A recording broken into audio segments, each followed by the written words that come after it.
Hi, Assalamualaikum. My name is Nova Izarin and I'm from the SKDC. Today I'm going to talk about sandal versus high heels.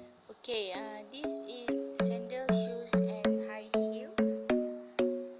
The function of these shoes is an item of footwear intended to protect and comfort the human foot. The features of these shoes is as decoration and fashion design of shoes has varied enormously through time.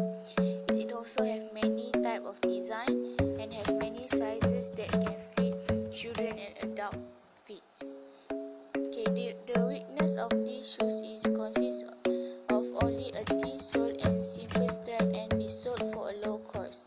The strength of these shoes is suitable and very comfortable to travel far and not hurt our feet. And the next one is high heels.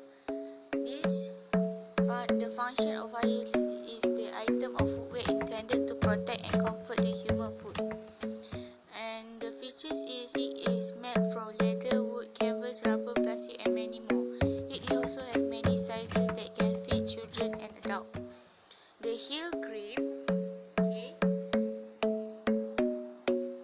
The heel grip is used to prevent the shoes from slipping on the heel if the fit is not perfect.